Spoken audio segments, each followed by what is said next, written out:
Nos contratos de renegociação de dívida ou de inovação, enfim, qualquer terminologia onde você agrupa um valor e nasce uma nova operação, ela tem limitação de taxa de juro ou o banco tem liberdade para cobrar de qualquer maneira?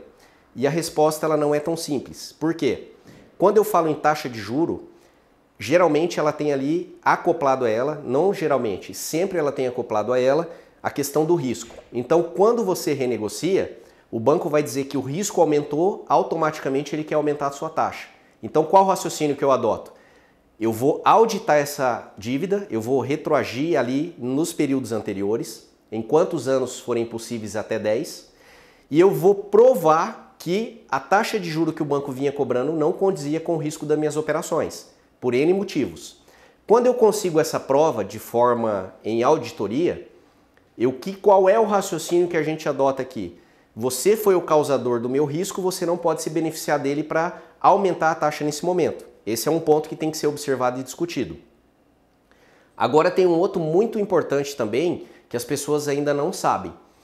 Toda renegociação ela tem que seguir uma regra do sistema financeiro. Então, o banco, para renegociar, ele tem que fazer um colchão. Ele tem que pegar lá 200% do valor. Então, se ele vai renegociar 1 milhão, ele tem que pegar 2 milhões e depositar no Banco Central para que a operação seja legal. Logo, quando você olha um extrato e lá está dito, por exemplo, que houve pagamento de contrato, pagamento de operações e depois uma liberação de crédito, isso aqui é um indício de fraude. Porque quando o extrato denuncia que você pagou, é como se o banco estivesse dizendo ao Banco Central que você, com o teu recurso, foi lá e adimpliu. Automaticamente ele estaria desvinculado da obrigação de fazer o depósito dos 200%. É por isso que nós temos que auditar o endividamento também para pegar esses dados dentro das operações para poder montar a prova para que o juiz possa acatar.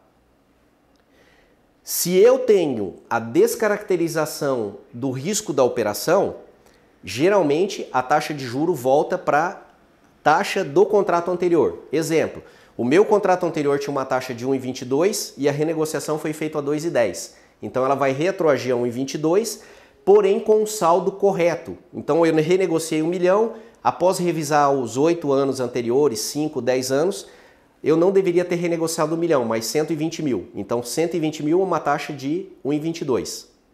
Agora, se eu tenho indício de fraude, eu posso trabalhar com a descaracterização da natureza da operação. Então, eu digo que o contrato ele não é mais um mútuo bancário, ele perde a proteção que o sistema financeiro dá e ele é caracterizado como um contrato de mútuo entre particulares.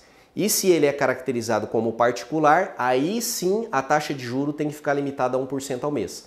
Então, hoje existe tanto a possibilidade de fazer a primeira explicação e implementar dentro daquela renegociação, como a segunda. E tudo vai depender, lógico, daquilo que a gente descobre. Agora, o que é interessante? Olha só, o maior fundamento é a gente fazer auditoria, porque na auditoria eu consigo descaracterizar a dívida, independente de eu ter o indício de fraude. Porque se eu não olho para cá e eu trabalho só com indício de fraude, você concorda comigo que eu vou falar que então a dívida realmente ela existe naquele patamar? Por isso que a gente tem que trabalhar com as duas metodologias e dessa maneira o trabalho gera um resultado excelente.